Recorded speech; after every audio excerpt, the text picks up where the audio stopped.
ती भलता कुळहीन राम म्हणता न लगे आणि कसायास केले महादोष तेही जळती राम म्हणे तया नये जवळी भूत कैचा यमदूत म्हणता राम राम म्हणता तरी भव सिंधू पार चुके येरझार म्हणता राम तुका म्हणे हेची सुखाचे साधन तुका म्हणे घेची सुखाचे साधन सेवे अमृत पान एका भावे राम म्हणता न लगे आणि कसायास केली महादोष तेही जळती पांडुरंगा करू प्रथम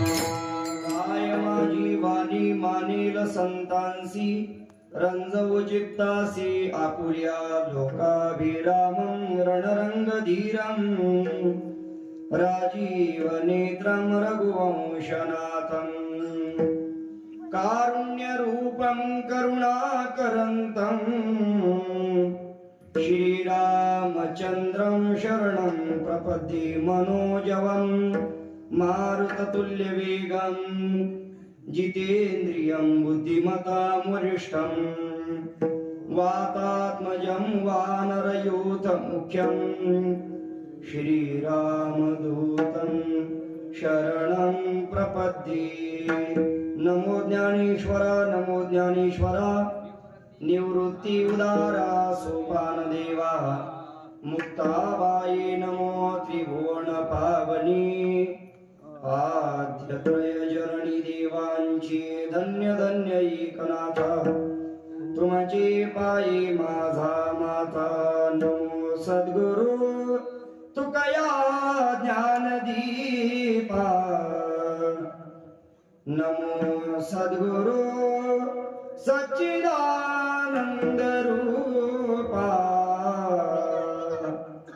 नमो सद्गुरु कल्याण मूर्ति नमो सद्गुरु भास्करा पूर्ण कीर्ति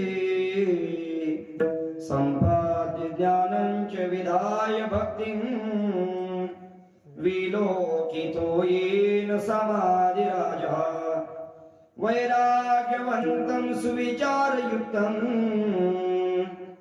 नमामि जोगं शिरसा गुरुन्तं विश्वाभासं हृदयपटले गोचरं यस्य नित्यं ब्रह्मानन्दे सतत निरतस्तत्परो ज्ञानदाने विख्यातो सुगमकथने ज्ञानदेवस्य वाक्यं शान्तारामं परमसदयं सद्गुरुं तं भजेऽहम् श्री संतांची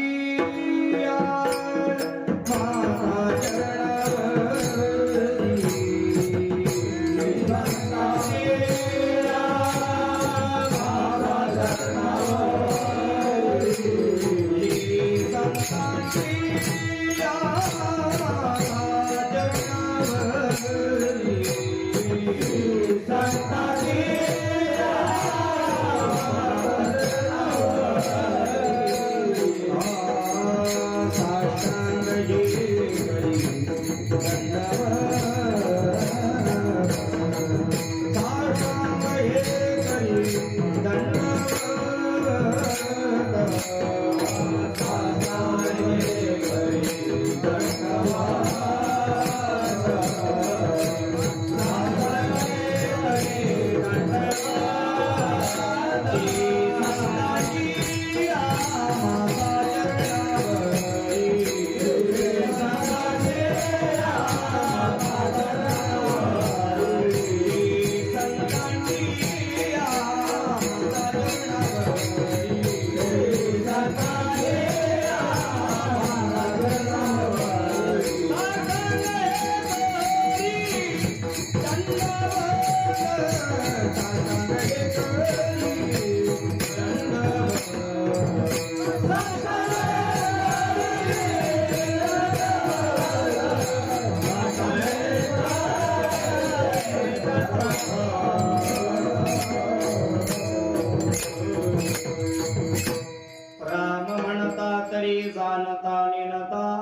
म्हणता कुलहीन राम म्हणता नलगी आणि सायास गेली महादोष ती श्रीमंतशी.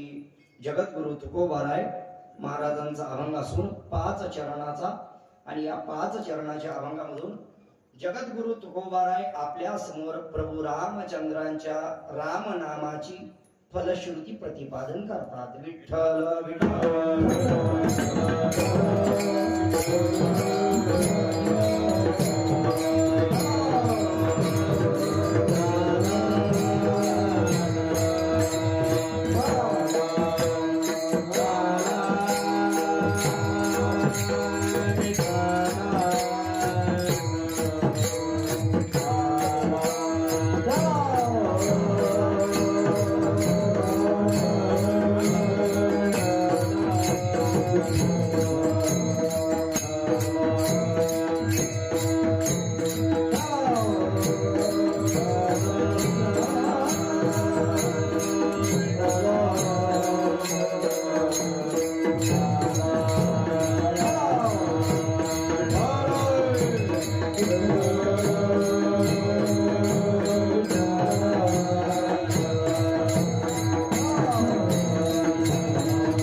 सेवेला आरंभ करण्यापूर्वी अल्पसा परिहार द्यायचा तो असा.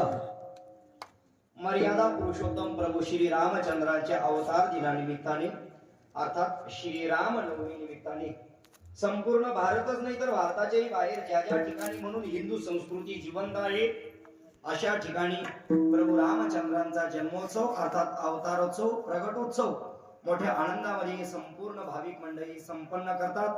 त्या त्या भागामध्ये आध्यात्मिक क्षेत्राच्या दृष्टीने आध्यात्मिक साधनेच्या दृष्टीने जशी जशी पद्धती असेल त्या त्या पद्धतीने उत्सव संपन्न केला जातो.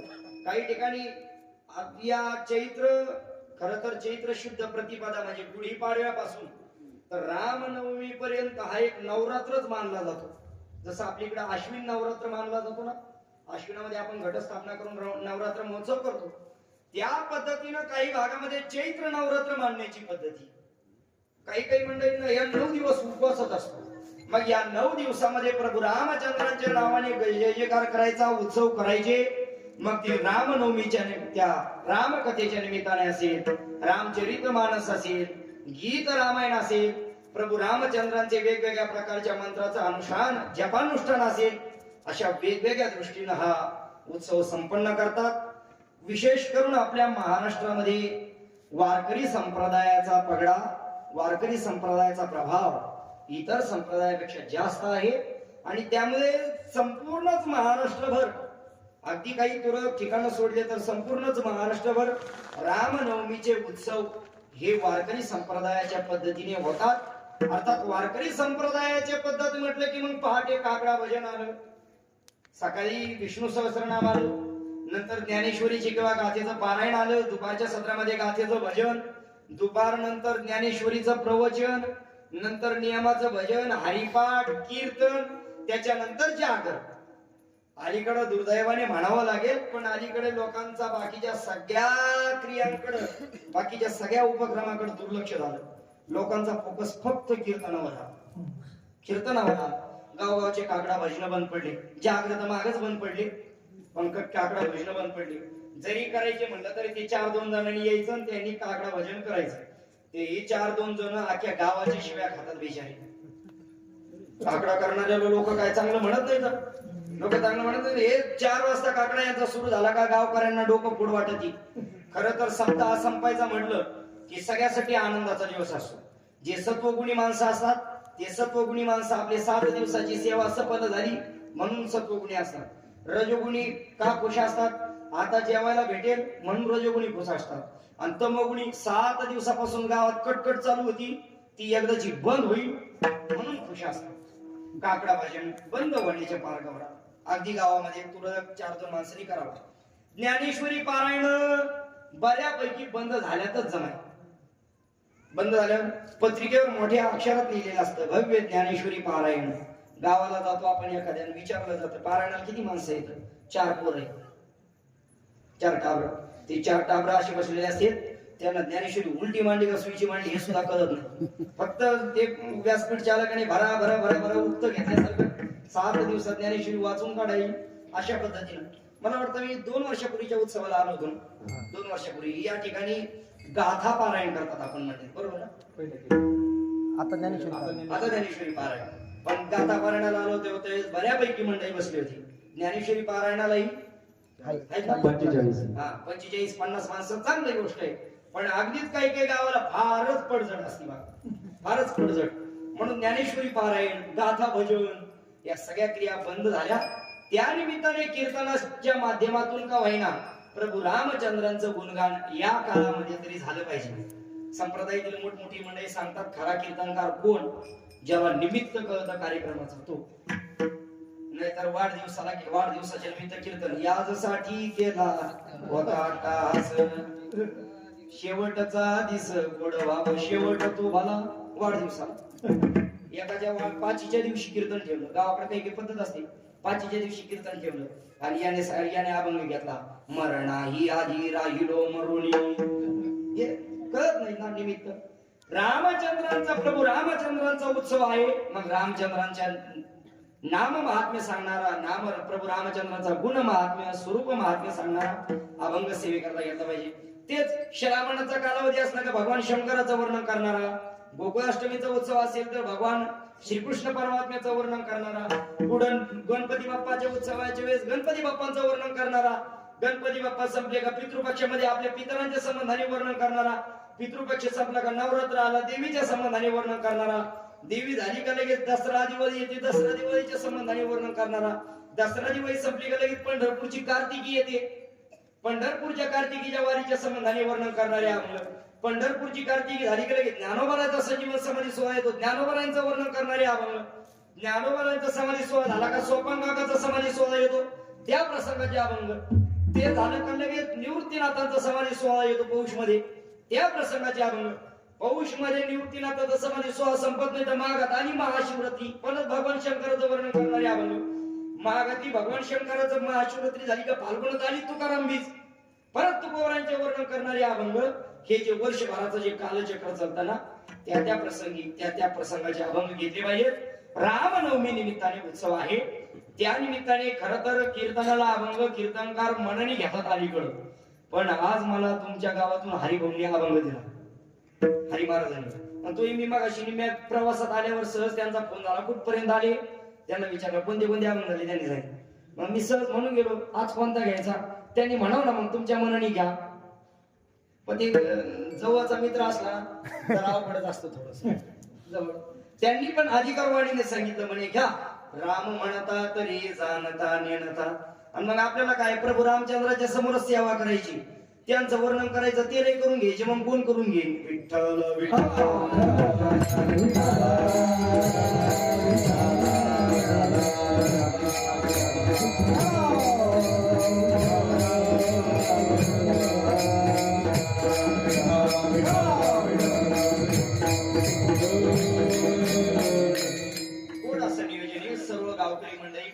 सर्व मंडळींच्या सहभागाने हा प्रतिवर्षी आपला संपन्न उत्सव संपन्न होतो. ज्यांच्या मार्गदर्शनाखाली आणि ज्यांच्या आशीर्वादाने हा संपन्न होतो. असं वारकरी संप्रदायातील आम्हा सर्व तरुण मंडळींचं एक श्रद्धेचं स्थान आदरणीय अण्णा तेही या ठिकाणी दररोज उपस्थित आहेत. त्यांच्या मार्गदर्शनाखाली आपल्या सप्ताहाचं काय होतं, कोणताही सप्ताह जास्त दिवस टिकायचं म्हटलं ना त्याला मार्गदर्शन चांगलेच लागेल. नाहीतर मार्गदर्शन जर चांगलेच नसलं ना तर पहिल्याच वर्षी तो महाराज ना गाव घुमवून येतो, सगळं सप्ताह बंद पडतो. पण असे काही महात्मे असतात निष्काम कर्मयोगी, ते छोट्या माऊलीच्या भाषेत सांगायचं झालं तो घोंगडी झटून मोकळे, लिहून काही न्यायचं नाही, अशा पद्धतीचे महात्मे असतात. त्यांच्या मार्गदर्शन घेतलं की मग परमार्थाचा मार्ग आपला चांगला चालवतो. बरेच लोक काय करतात, चांगल्या लोकांचं मार्गदर्शन घेत नाही, मग कीर्तन भरताना ते रील बघतात अर्ध्या मिनिटाच्या, आणि त्या अर्ध्या मिनिटाची रील्स बघितली का त्या रील्स वर जो जास्त चमकतो, जो भारी बोलतो, हेच कीर्तनकारांना पाहिजे आपल्या गावात. अहो त्याची 45,000 फी आहे, 45 काय 50 जाऊ द्या, पण तेच आणा. आणि मग ते 50 येतो तरी त्याचा 50 भागत नाही. कीर्तन झाल्यावर भांडून जातो ते उलगून, लोक बोंबलायला मग काय कीर्तनकाराचं खरं नाही राहिलं. कीर्तनकार आजकाल भांडून पैसे घ्यायला लागले. कीर्तनकार चुकीचा नाही, तू भाडवाय. विठ्ठल विठ्ठल.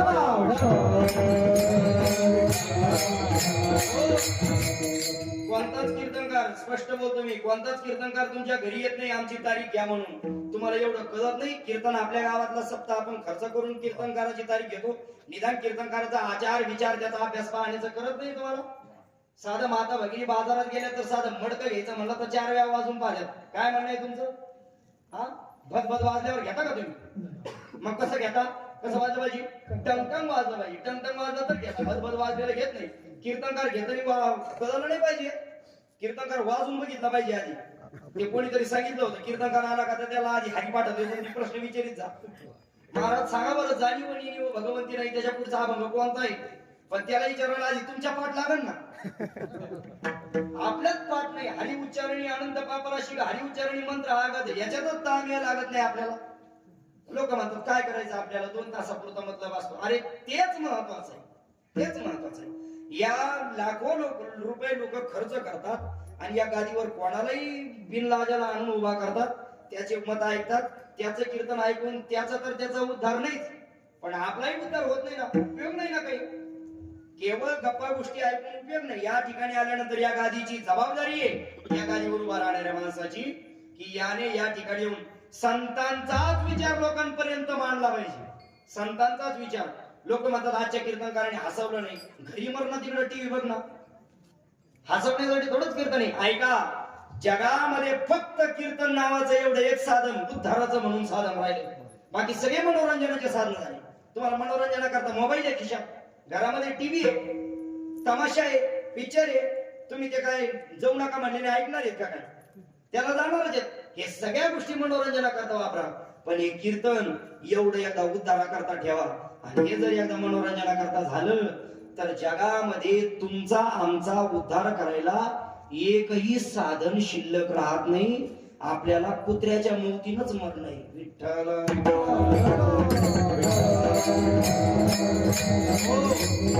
मी सांगत होतो कार्यक्रमाला कोणाचंही चांगल्या माणसाचं मार्गदर्शन पाहिजे. पारमार्थिक निष्ठेवाले महात्मे. खरं तर ते म्हणतात ना, जिथं पिकतं तिथं विकत नाही, जवळच्या लोकांना त्याची किंमत कळत नाही. हे पारमार्थिक निष्ठेवाले संप्रदाय. कोणताही कीर्तनकार इथं आणताना त्यांनी सहज आणलेला नसतो.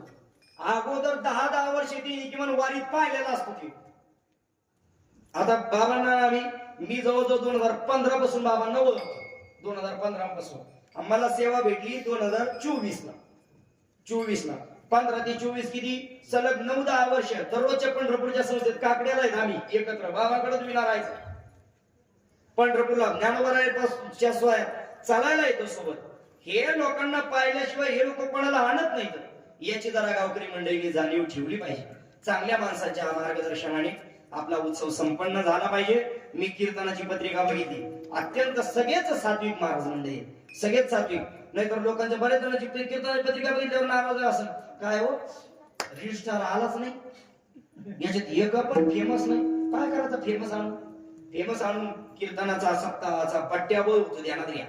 म्हणून जे महात्मे प्रसिद्ध नसला तरी जमान, प्रसिद्ध महात्मा या ठिकाणी कीर्तन सेवेकरता आला पाहिजे. आपण सर्वच मंडळी गोड नियोजन करता सप्ताह करता उपस्थित म्हणून सर्व गावकरी मंडळी, गावातील परिसरातील सर्व ज्येष्ठ श्रेष्ठ मंडळी, आमचे सर्व गुरुबंधू मंडळी अण्णांचं तर प्रेम आहेच, परंतु ज्यांच्या प्रेमातून या सेवेचा योग येतो अशी आमची दोनही गुरुबंधू आदरणीय हरिभक्तपरायण हरिभाऊ महाराज आणि आदिनाथ महाराज या दोघांच्याही माध्यमातून या ठिकाणी सेवा करण्याचा योग आला.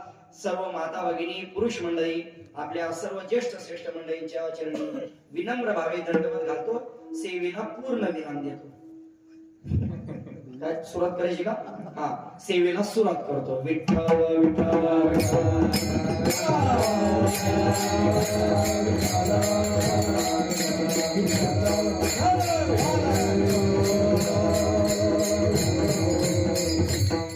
थोडस लक्षपूर्वक ऐका. अगदी अल्प वेळेमध्ये कीर्तन सेवा संपवण्याचा मी प्रयत्न करणार आहे. जगद्गुरु तुकोबारायांचा अभंग आहे. तुकोबाराई या अभंगामधून प्रभू श्री रामचंद्रांचं नाम घेतलं की आपल्या जीवनामध्ये आपल्याला काय काय फायदे होतात या संबंधीचं दिग्दर्शन करतात.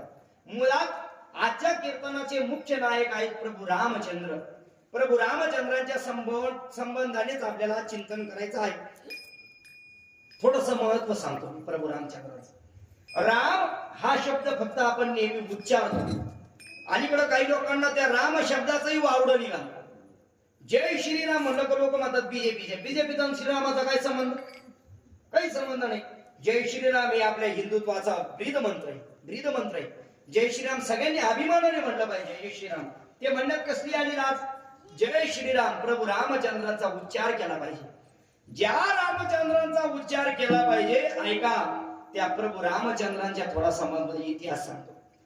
जरा थोडीशी कल्पना करा. कीर्तनाला बसलेली पुरुष मंडळी, माता भगिनी, ज्या रामाचं एवढं जय जयकार करतो आपण, एवढं गुणगान करतो, एवढं भजन करतो, त्या प्रभू रामचंद्रांचा कालखंड साधारणतः आजपासून किती वर्षापूर्वी असेल बरं? काही अंदाज? मी काय बोलतोय लक्षात येत आहे? ज्या प्रभू रामचंद्रांचं भजन करतो, एवढा नामोच्चार करतो, ज्या प्रभू रामचंद्रांचं आपण अयोध्येला मंदिर बांधलं, या प्रभू रामचंद्रांचा कालखंड आजपासून साधारणतः किती वर्षापूर्वीचा असेल? काही कल्पना आहे? 5000 असेल ना. बाबांनी सांगितलं 5000. तुमचं काय म्हणणं आहे अजून बाकीच्या मंडळीचं? तेच बरोबर. हा, तेच बरोबर असेल. तेच बरोबर असेल. आता आहे का? ते दोन्ही जाणत्या माणसांनी सांगितलं बरोबर 5000च्या पेक्षा जास्त. बाकीच्या लोकांना काही माहितीच नाही. त्याच्यामुळे त्यांना वाटतं उगाच आपल्या अज्ञान उघडं करण्यापेक्षा कशाला. आता आहे का?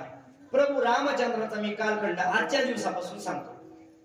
मुळात कालगणनेची योजना करताना 4 युगाचा विचार केलाय.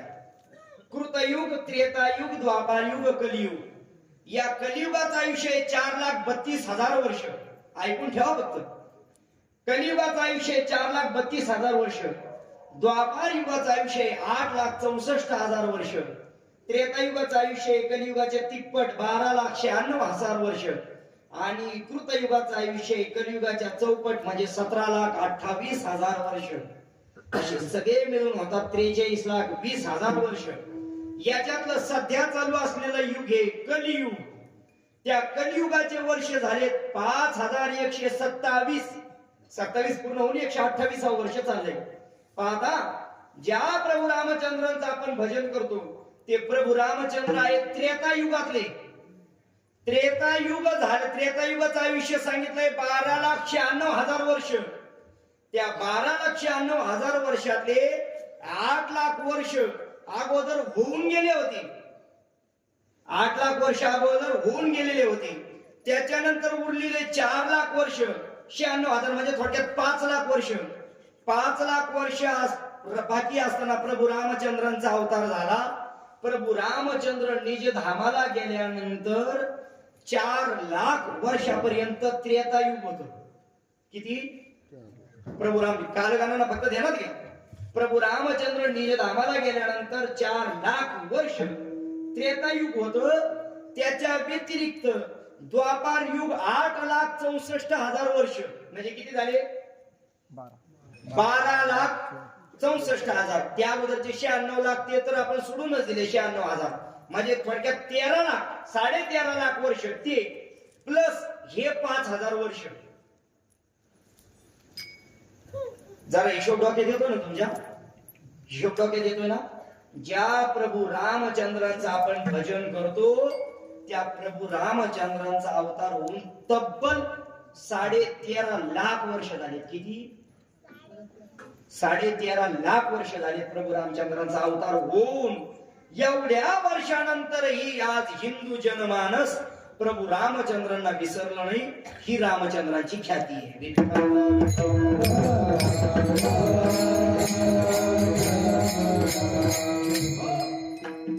अलीकडे एकीकडे बापाचं वर्ष श्राद्धाची तिथी ध्यानात न राहणारा समाज.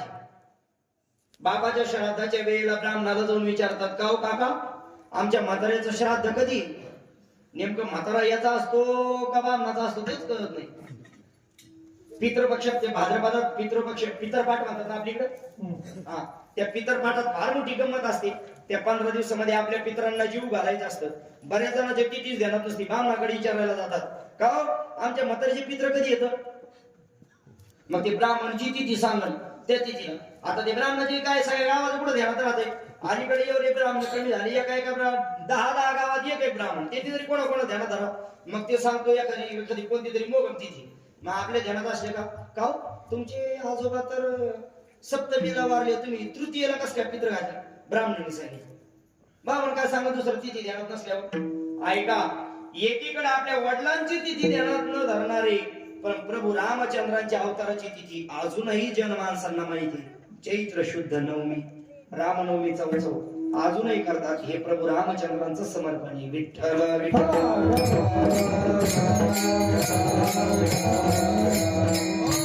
प्रभू रामचंद्रांचं जीवन हे एक आदर्शवत जीवन आहे. आदर्शवत जीवन आहे.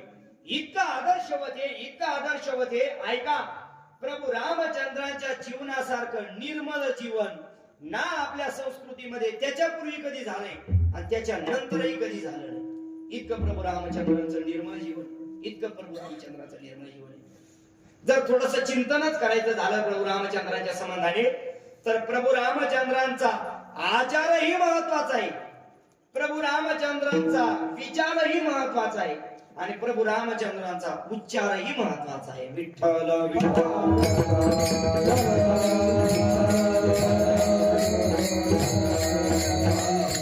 प्रभू रामचंद्र आचार महत्वाचा आहे. प्रभू रामचंद्रांचं आचरण सहज शक्य आहे, कोणालाही आचरण्यासारखं शक्य आहे. पण प्रभू रामचंद्रांचं आचरण आदर्श होते. कसं आचरण? प्रभू रामचंद्रांच्या आचरणाविषयी सांगितलं, एक बाणी एक पत्नी एक वचनी. प्रभू रामचंद्र एक बाणी आहेत. एक बाणी कशाला म्हणायचं माहितीये का? एक बाणी. जर एखादं लक्ष प्रभू रामचंद्रांनी हेरलं आणि त्या लक्ष्याला जर बाण मारायचा ठरला तर पुन्हा परत प्रभू रामचंद्रांना दुसरा बाण मारण्याची गरज पडत नव्हती. एका बाणामध्येच प्रभू रामचंद्र समोरच्या लक्ष्यात छेदायचे. बरोबर, याला म्हणतात एक बाणी एक पत्नी. प्रभू श्री रामचंद्रांच्या जीवनामध्ये त्यांनी आचरण करताना एका पत्नीचं आचरण केलं. एका पत्नीचं आचरण. आपल्याला मनुष्याला प्रभू रामचंद्राचं जीवन आचरणीय काय हे सांगतोय मी तुम्हाला. आचरणीय काय त्याचं कारण, जसं प्रभू रामचंद्रांनी आजन्म एक पत्नी हे व्रत स्वीकारलं, आपणही ते व्रत स्वीकारलं पाहिजे. अलीकडे बरेच लोक म्हणतात नाही भगवान कृष्णाचं उदाहरण देतात. भगवान कृष्णाला म्हणे 16,108 मध्ये आपल्याला 2-3 केल्या तर काय बिघडत आहे? भगवान कृष्णाला 16,108 होते, देवाला होते. आपल्याला 2-3 केल्या तर काय बिघडत? आपली एक सभाची पंचायत. तिनंच फासोळ्या उघड्या केल्या. इतके कदरलेत काही पण आता काय होत ते सोडता येते.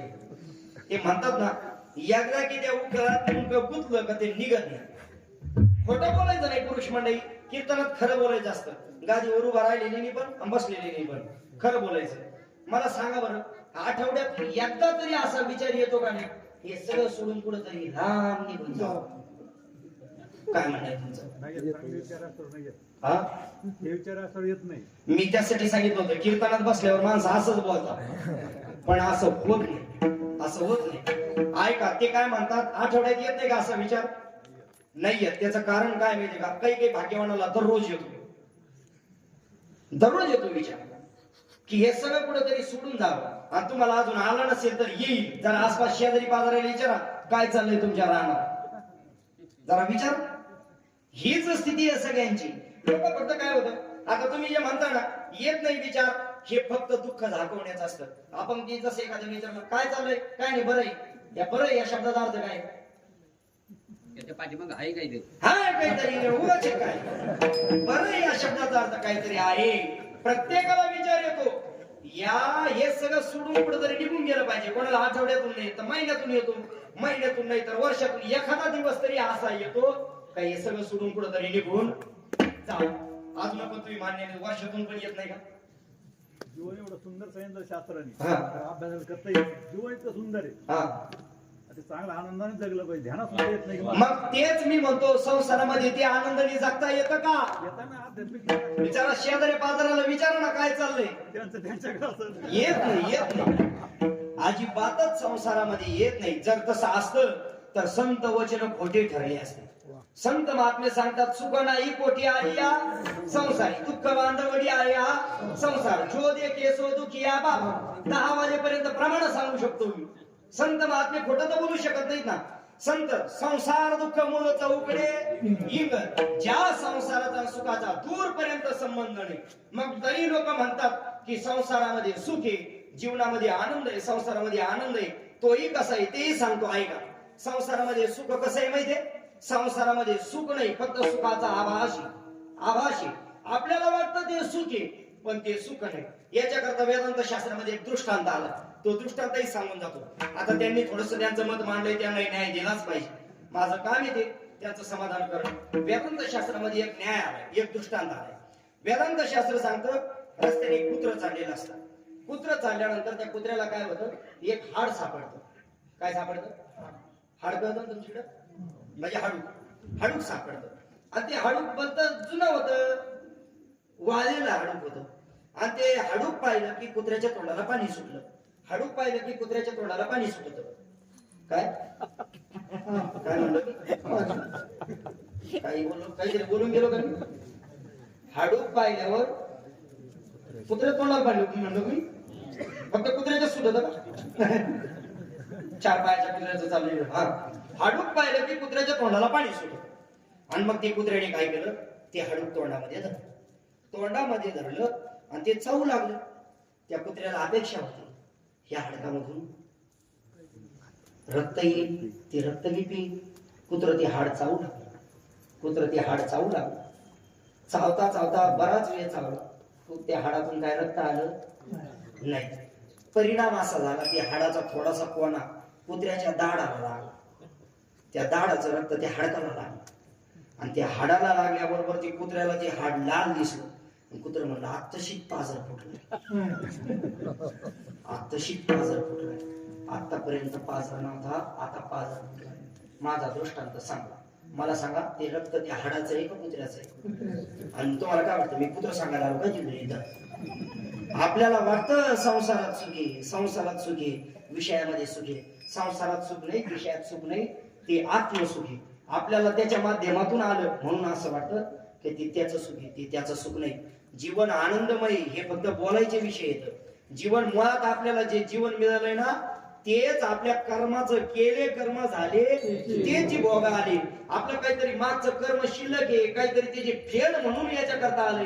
संत महात्मे सांगतात एक वेळ करी या दुःखा वेगळे, ज्या जीवनाचा आणि सुखाचा पुढं दूरपर्यंत संबंध नाही, ते जीवन आनंदमय असेलच. विठ्ठल विठ्ठल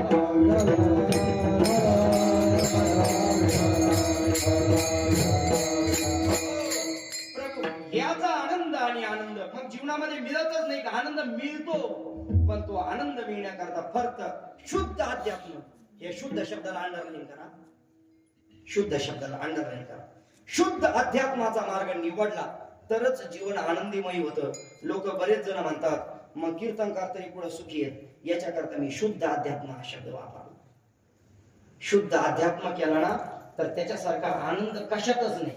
पण अलीकडे कोणाचे शुद्ध अध्यात्म होत नाही, शुद्ध परमार्थ होत नाही. त्याने 50-50 वर्ष वाऱ्या केलेले सुद्धा कपाळाला हात लावून बसतात. महाराज 50 वर्ष वारी झाली पण अजूनही समाधान नाही. 50 वर्ष झाली सप्ताह करतो, अजून समाधान नाही. 50 वर्ष झाली कीर्तन करतो, अजूनही समाधान नाही. त्याचं कारण एकच आहे, शुद्ध परमार्थ केला नाही. विठ्ठल विठ्ठल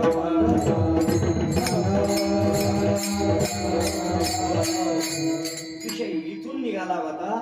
या संसारामध्ये प्रत्येकाला असं एकदा तरी वाटतं, आठवड्यातून, महिन्यातून, वर्षातून, की हे सगळं सोडून कुठंतरी निघून जावं. माझा प्रश्न तुम्हाला हा आहे, तुम्हाला अडवलंय कोणी? कोणी अडवलं तुम्हाला? कोणी म्हणलंय का आतापर्यंत जाऊ नका म्हणून? असं कोणीच अडवलं नाही. उलट घरचा माणूस पिशवी भरून वारीला निघायला लागला तर घरच्या लोकांना आनंद होतो, आनंद होतो. बरं झालं, जा. सुनबाई आनंदाने सांगते, मी बोलत नाही. तुकाराम महाराजांच्या काती ते प्रमाण देतो. तुकोबरा म्हणतात, आवा चालली पंढरपुरा, वेशी पासून आली घरा. एक सासूबाई पंढरपूरला चालली वारीला चालली. सासूबाई गावाच्या वेशीपाशी गेली आणि वेशीपाशी गेल्यावर सासूबाईच्या डोक्यात विचार आला, अरे आपण सुनबाईला काहीतरी सांगायचं विसरू ना. परत घरी आली आणि सुनबाईला सांगू लागली, अगं सुनबाई आई, माझी हातीचा कलबडू मज वाचून नको फोडू. काय सांगायचं होतं सुनबाईला? मी गोवऱ्यात आपल्याला त्याचा कलवड उभा केलाय. ते गोवऱ्याच्या कलवड उभा करायच्या जुन्या काळात आठवण मारता बघितलं ते, मला वारी म्हणून येऊस तर ते फोडू नको. सुनबाईने सांगितलं, काय काळजी करू नका, जा. परत सासूबाई गेली, परत वेशीपाशी गेली, परत वेशीपासून आठवण आला, अजून काहीतरी सासूबाईला सांगायचं राहिलं. परत घरी आली, अगं सुनबाई आई, ऐके गोष्टी सादर बाळे, करी जतन फुटके पाळे. घरातले जे फुटके तुटके भांडे आहेत ना, तुला वाटत ते भागारात घालते, भिकाऱ्याला देते, तसं करू नको, जपून ठेव. सुनबाई सांगितलं, काय काळजी करू नका, जा. परत सासूबाई वेशीपाशी गेली, परत ध्यानात आलं सुनबाईला काहीतरी सांगायचं राहिलं. परत आली, सुनबाईला वेगवेगळ्या प्रकारचं सांगू लागली. एक कर, हे बघ, भिक्षुक आल्या घरा, सांग गेली पंढरपुरा. एखादा भिकारी घरी आला तर त्याला फारसं देऊ नको. जर त्याला मागायला लागलं त्याला सांग, सासूबाई पंढरपूरला गेली, घरी कोणी नाही म्हणून. सुनबाई सांगितलं, काय काळजी करू नका. सासूबाई परत वेशीपाशी गेली, परत वेशीपासून माघारी आली. वेशीपासून माघारी, सुनबाई आई, काय नको फारशी वरून सारू. घर सारतानी ना फार वरून सारू नको, खालच्या खाली सार, खालच्या खाली सार. का? शेण जास्त लागेल म्हणून. परत गेली, परत वेशीपासून आली. सासूबाई सुनबाईला सांगू लागली, सुन म्हणे बहुत निघे, तुम्ही यात्रेशी जावे सुखे. सुनबाई सांगितलं, आत्याबाई कशाला काळजी करता तुम्ही? एक काम करा ना, तुम्ही सुखाने पंढरपूरला जा, काही काळजी करू नका, मी सगळं सांभाळते. सुनबाई गेली सहज बोलून. सासूबाईनं ऐकलं, सुनामुखीचे वचन कानी, ऐकोनी सासू विवंची म्हणी, सवतीचे चाले खोटे, म्या जावेसी हिला वाटे. आता कासाया यात्रे जाऊ, काय जाऊनी ते पाहू, मुले लेकरे घरदार माझे येथेची पंढरपूर. ठेवली ना पिशवी घरी बसा. सासूबाईला गेली नाही पंढरपूरला. तिला पाहिलं, मला घराच्या बाहेर काढायला लागली सुनबाई. या सगळ्या तुकोबरांनी जे रूप केलं ना सासूबाईचं, सगळ्यांची हीच गंमत आहे. सासऱ्याचं पण वर्णन केलंय, जातो वाराणसी, निर्वी गाडी घोडे म्हैशी. जरा हे आपण कधीतरी वाचले पाहिजे. मला सांगायचा मुद्दा हा, की प्रभू रामचंद्र एक पत्नी आहेत, एक पत्नी. महाराजांनी सांगितल्याप्रमाणे एकाच पत्नीला बरगड्या उकड्या पाडल्या, एकाच पत्नीला. आपली स्थिती ही, आपण भगवान श्रीकृष्ण परमात्म्याचं आचरण करू शकत नाही, आपण प्रभू रामचंद्रांचं आचरण केलं पाहिजे. एक पत्नी एक वचनी. प्रभू रामचंद्र एक वचनी. माणसाचं काय, वचनावर ताळा पाहिजे, वचनावर ताळा पाहिजे, वचनावर आपला विश्वास पाहिजे. बरेचसे लोक म्हणतात, का हो पाटील तुम्ही काल असं बोलत होते, आज तसं बोलत होते. हो, काल परिस्थिती वेगळी होती, आज परिस्थिती वेगळी. काल प्रसंग वेगळा होता, आज प्रसंग वेगळा आहे. लोक शब्द फिरवतात, लोकांचे फिरवतात यात नवल नाही, स्वतः शब्द फिरवतात. पण प्रभू रामचंद्रांचा एक वचन, एक वचन हे माणसाने आचरण केलं पाहिजे. म्हणून प्रभू रामचंद्रांचं जीवन आचरणीय आहे, नुसतं आचरणीय नाही. प्रभू रामचंद्रांचं जीवन विचार करण्यासारखं, विचार करण्यासारखे. कधीतरी प्रभू रामचंद्रांची रामकथा चालू असताना, रामकथा चालू आहे का? रामकथा चालू आहे, मला वाटतं अन्नच सांगताय. रामकथा ऐकत असताना आपण कधीतरी त्या जे जे प्रसंग येतील त्या प्रसंगाचा विचार केला पाहिजे. जरा कधी आपण याचा विचारच करणार नाहीत का हो? प्रभू रामचंद्र मर्यादा पुरुषोत्तम प्रभू रामचंद्र येत कर्तुम अकर्तुम अन्यथा कर्तुम सगळ्या प्रकारच्या शक्ती त्यांच्या ठिकाणी आहेत। एवढं असतानाही सावत्राईच्या आज्ञेने राजगादीवर बसणारे पाय दुसऱ्या दिवशी वनवासाला निघतात। याचा आपण कधी विचार करणार नाही, कधी विचार करणार नाही। जर प्रभू रामचंद्रांनी ठरवलं असतं मी राजगादीवर बसणार, पाहोच कोण आडवं येते, कोणी आडवं येऊ शकलं असतं? कोणीच आडवं येऊ शकलं नसतं, काही करू शकली नसती। पण केवळ सावत्राईची आज्ञा ती शिरसावंद मानली। प्रभू रामचंद्र वनवासाला निघून गेले। ऐका, हे प्रभू रामचंद्रांचं विचारणीय जीवन आहे, विचारणीय जीवन आहे। किती विचारणीय जीवन आहे? ऐका प्रभू रामचंद्रांचं विचारणीय जीवन। एक कोणीतरी क्षुद्र वृत्तीचा मनुष्य प्रभू रामचंद्रांच्या चारित्र्यावर, सीता मातेच्या चारित्र्यावर संशय घ्यायला लागला। प्रभू रामचंद्रांनी विधीपूर्वक, या विधीपूर्वक शब्दाला अंडरलाईन करा, विधीपूर्वक सीता मातेचा त्या ठिकाणी त्याग केला। याचाही आपण कधीतरी विचार केला पाहिजे।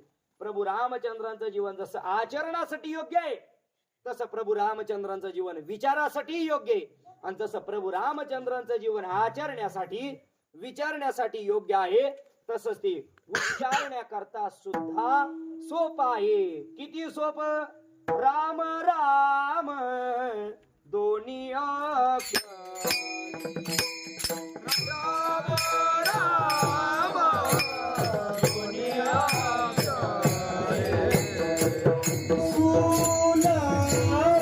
सुलभ आणि सोपारी, सुलभ आणि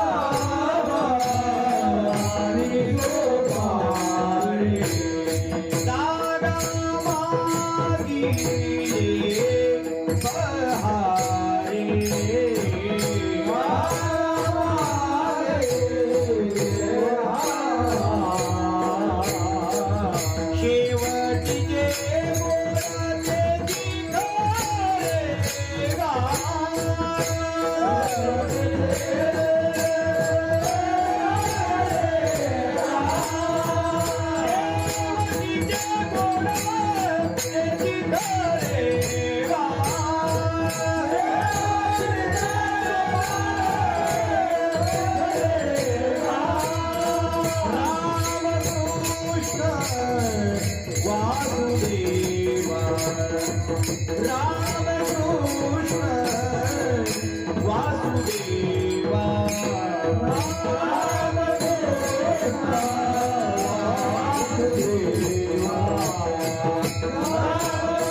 प्रभू रामचंद्राचं नाव किती सोपं आहे। राम राम दोन्ही अक्षरे, सुलभ आणि सोपारी, जागा मागिले पहारी, शेवटीचे गोड तिची खरेगा।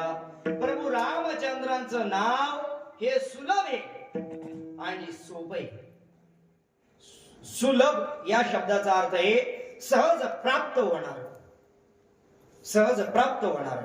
सुलभ, लब लभते म्हणजे प्राप्त होणे, सु म्हणजे चांगल्या प्रकारे लवकर प्राप्त होणार, आणि सोप या शब्दाचा अर्थ उच्चारण्याकरता सोप। प्रभू रामचंद्राचं नाव. हे सोपं आहे. किती सोपं आहे. मला वाटतं जगामध्ये जेवढे काही नाव आहेत ना या सगळ्या नावांमध्ये राम हा शब्द सगळ्यात सोपा आहे.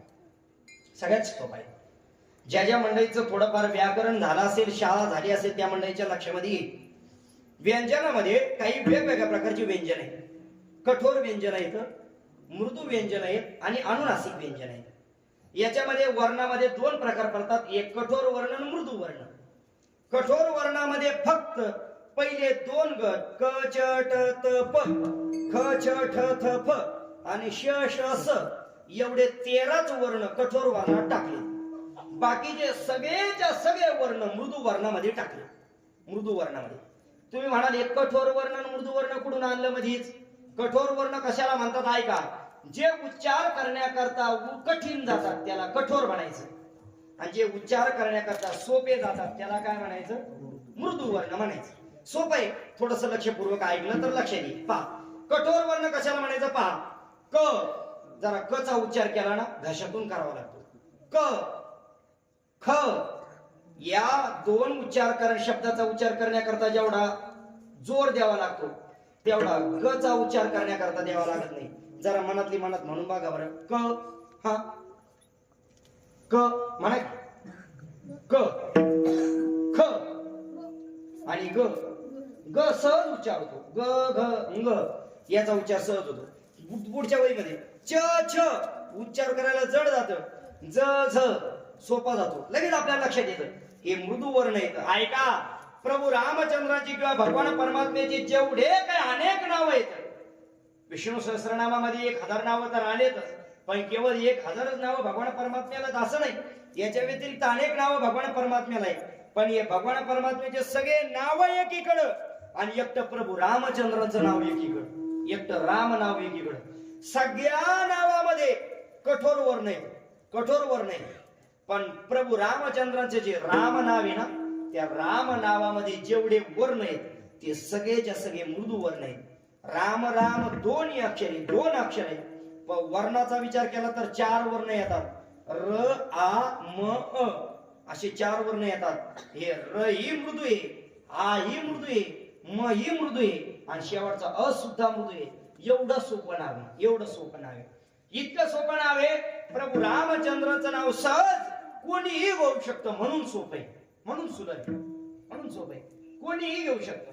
ऐका, तुम्हाला एक सांगू, प्रभू रामचंद्रांचं नाव घेण्याकरता, रामाचं नाव घेण्याकरता जगामध्ये फक्त एकच आठ आहे, फक्त एकच आठ आहे. बाकीची दुसरी कोणतीही आठ नाही, दुसरी कोणतीही आठ नाही. म्हणजे प्रभू रामचंद्रांचं नाव घ्यायचं, राम नाव घ्यायचं असेल तर लहानातल्या लहानालाही राम नाव येईल, म्हाताऱ्या माणसालाही घेता येतं, लहान मुलीलाही नाव घेता येतं, म्हाताऱ्या आजीलाही नाव घेता येतं.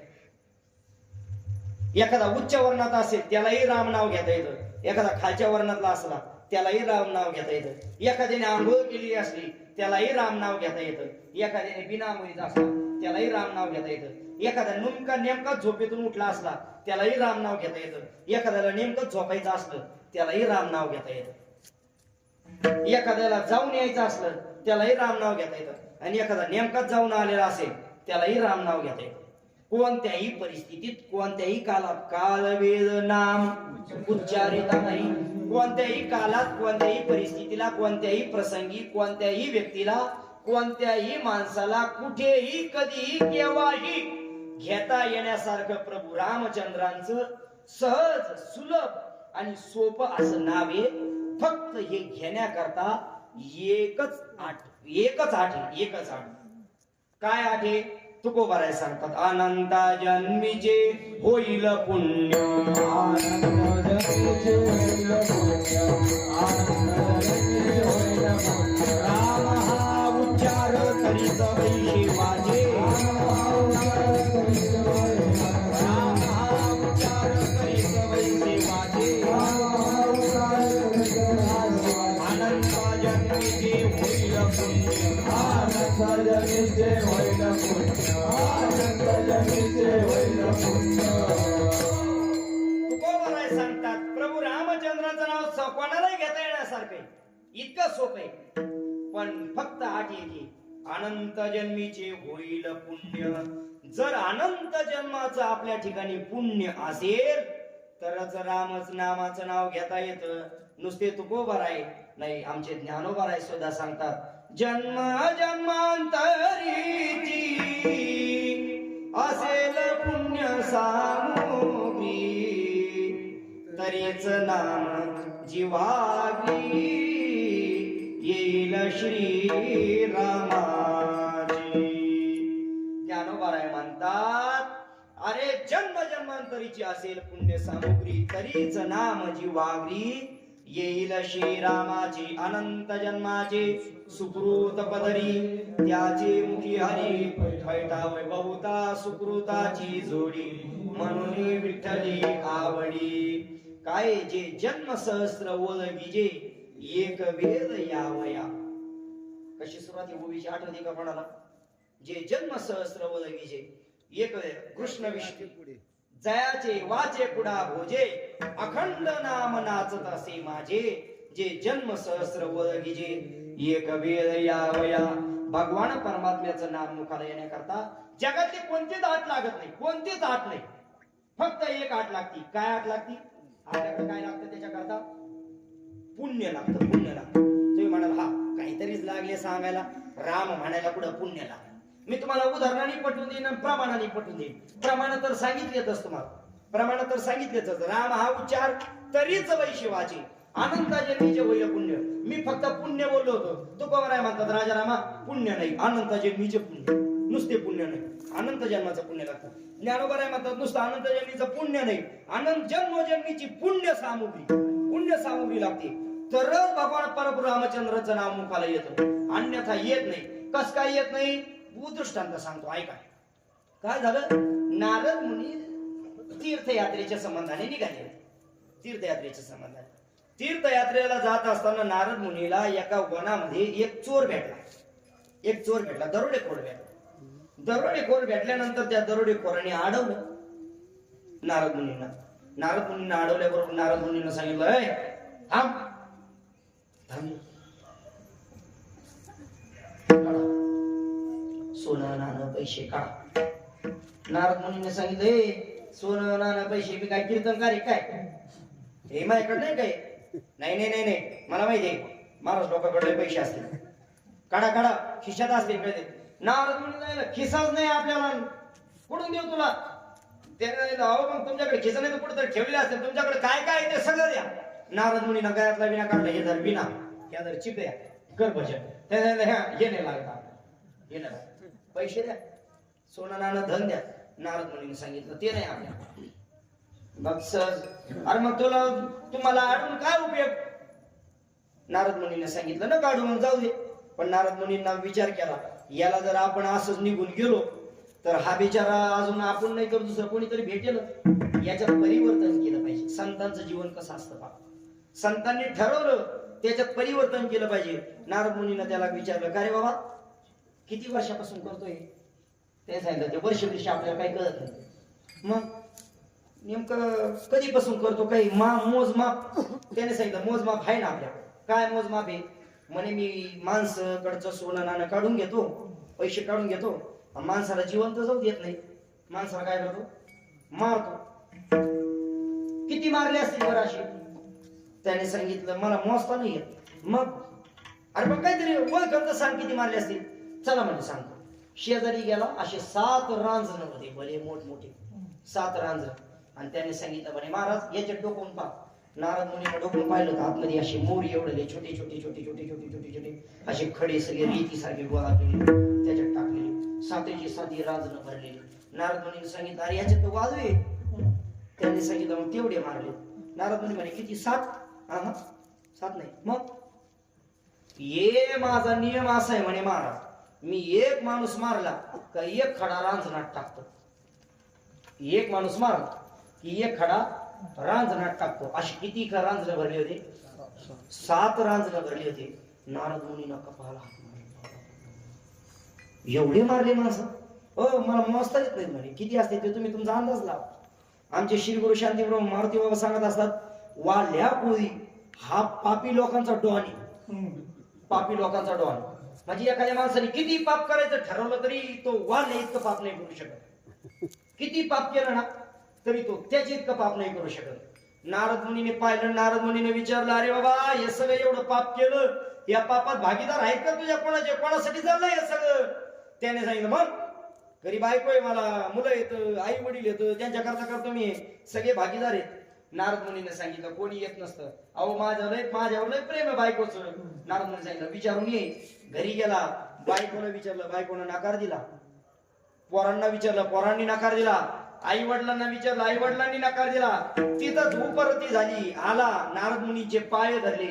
नारद मुनींना सांगितलं, महाराज मला याच्यातून प्रायश्चित्त सांगा. प्रायश्चित्त सांगा. काय प्रायश्चित्त सांगायचं? नारद मुनींनी सांगितलं, एक मंत्र सांगितला. काय सांगितलं होतं नारद मुनीने? काय म्हणायचं? काय म्हणे सांगितलं होतं? राम म्हणायचं सांगितलं होतं. नारद मुनीने त्याला सांगितलं, तू इथं बस, राम म्हण. त्याने सांगितलं, काय म्हणायचं? काय म्हणे सांगितलं होतं? नारद मुनी म्हणे, अरे राम म्हण. काय काय काय काय म्हणे सांगितलं होतं? मला येत नाही हो महाराज, ते मला येत नाही होते. अरे राम येत नाही, काय कराय तुझं? तुला राम येत नाही, एक काम कर, काय येतं मग तुला? मला फक्त मरा येत. मला मरा येत, पण राम येत नाही. मरा येत म्हणल्यावर नारद मुनी विचार केला, हा मरा मरा मरा मरा म्हणला तरी पुढं राम होतच ना त्याच. हा, त्या वाल्या कोयाला मरा येत होत, पण राम येत नव्हतं. माझा प्रश्न तुम्हाला कीर्तनात बसलेल्या सगळ्या लोकांना आहे, मला सांगा बरं, नेमकं मरामध्ये आणि राम मध्ये फरकच काय? काय फरक आहे? मरा शब्द उलटा केला की काय होतो? राम. राम शब्द उलटा केला की काय होतो? मरा होतो. ज्याला मरा म्हणता येतो त्याला राम म्हणता यायला पाहिजे का नाही? ज्याला मरा म्हणता येतं त्याला राम म्हणता यायला पाहिजे. पण त्या वाल्या पायाचं थोरलं उदाहरण आहे, त्याला मरा म्हणता येत होतं पण राम म्हणता येत नव्हतं. त्याचं कारण मरा म्हणायला पुण्य लागत नाही, राम म्हणायला पुण्य लागतं. तेच त्या वाल्या पायाकडे नव्हतं.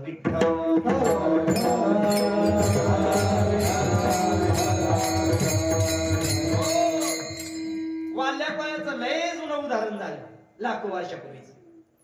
मी तुम्हाला याची देही याची डोळा इथं कीर्तनात मंडपात डेमो दाखवू शकतो. मंडपात बरेच जण वाल्या पायाच्या पार्टीचे, वाल्या पायाच्या पार्टीचे, ज्यांच्या ठिकाणी राम म्हणणे इतकं पुण्य नाही, राम म्हणणे इतकं पुण्य नाही. आपलं सांगितलं विषय चाललाय ना, राम म्हणण्याकरता काय लागतं? पुण्य लागतं. रामाचं भजन करण्याकरता काय लागतं? पुण्य लागतं. पण ते पुण्य वाल्या पायाकडे नव्हतं, याच नवल नाही, कीर्तनात बसलेल्या सुद्धा बऱ्याच लोकांकडे नसतं.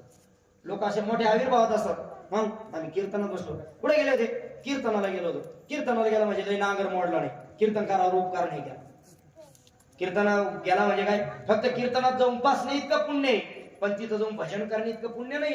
इथं येऊन प्रत्येक कीर्तनकाराला सांगावं लागतं, म्हणा विठ्ठल विठ्ठल म्हणा, हाताने टाळी वाजवा, मुखाने विठ्ठल विठ्ठल म्हणा. म्हणतात का लोक? हा, नाही म्हणत. काही ठराविकच लोक म्हणतात, सगळे लोक म्हणत नाहीत. तुम्ही म्हणाल का म्हणत नाहीत? त्याचं उत्तर हे, त्या लोकांना घरून उठून इथपर्यंत पुण्य त्यांचं संपून गेलं आणि इथं आल्यावर मोकळे बसले, मोकळे. इथं येऊन विठ्ठल विठ्ठल म्हणणे इतकं पुण्य शिल्लक राहत नाही, म्हणून कीर्तनात विठ्ठल विठ्ठल कीर्तनकार. बरोबर, तुम्ही काही लोकांची इच्छा असते विठ्ठल विठ्ठल म्हणण्याची. आता कीर्तनात बसल्यावर जर कीर्तनकारांना सांगितलं म्हणा भजन, म्हणा विठ्ठल विठ्ठल म्हणा, तर कोणाची इच्छा नसते बरं म्हणायचंच नाही म्हणून. इच्छा असते सगळ्याची, पण तरी सुद्धा असं काय होतं काय माहिती, पण आपलं तोंड उघडत नाही, तोंड उघडत नाही. तुम्हाला मी डेमो दाखवू बघा. प्रभू रामचंद्रांचं भजन करण्याकरता काय लागतं? पुण्य लागतं. किती मंडपात पुण्यवान माणसं आहेत बघायचे का तुम्हाला? जरा बैठे बैठे सावधान बसायचं, व्यवस्थित रामाचं भजन करू आपण. हा, सगळ्यांनी म्हणायचं बरं का, सगळ्यांनी रामाचं भजन म्हणायचं. हरे हरे श्रीराम राम जय जय राम, श्रीराम जय राम जय जय राम, श्रीराम राम जय जय. सगळ्यांनी भजन करा, भजन करा. श्रीराम राम जय जय राम, श्रीराम जय राम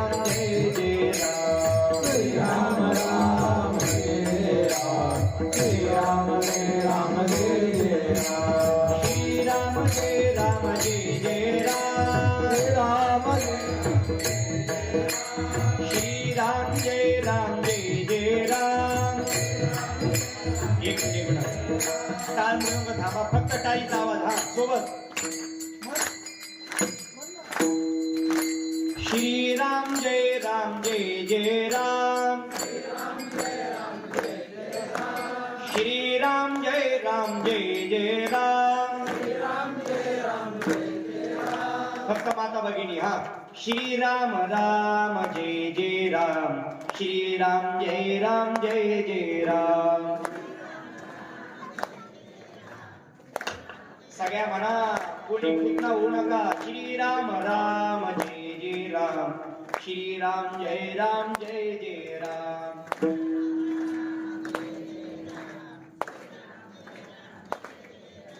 श्री राम जय जय राम वा आवाज असा पाहिजे हा श्री राम जय जय राम परत एकदा हा श्री राम राम जय राम श्री राम जय जय राम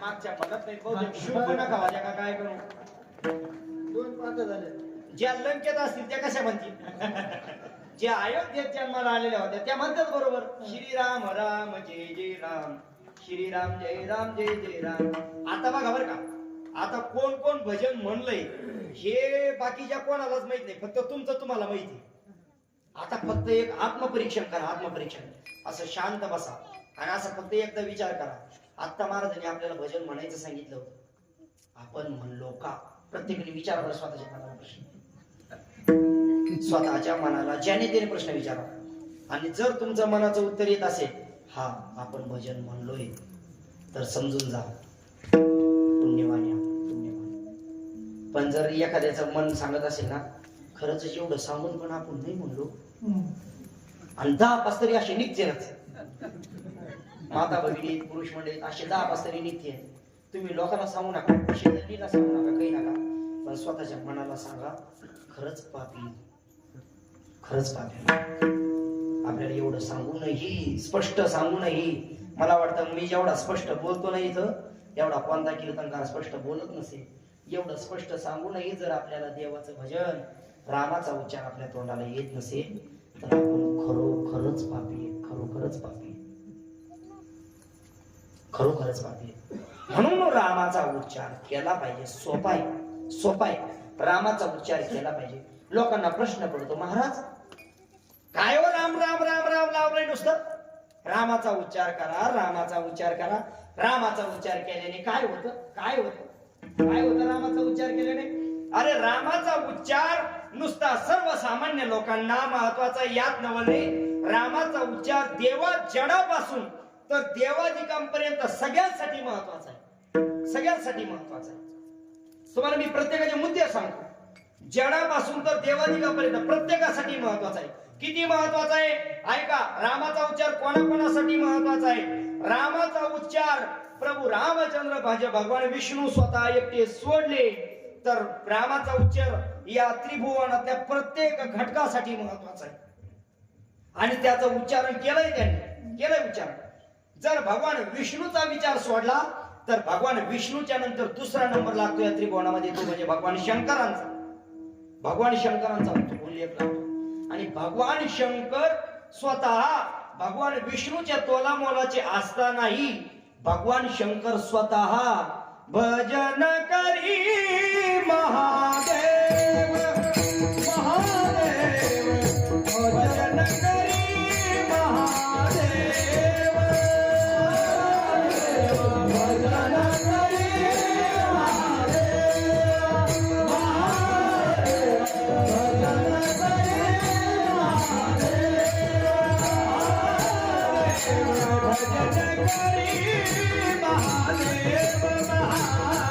महादेव भजन करी महादेव भजन करी महादेव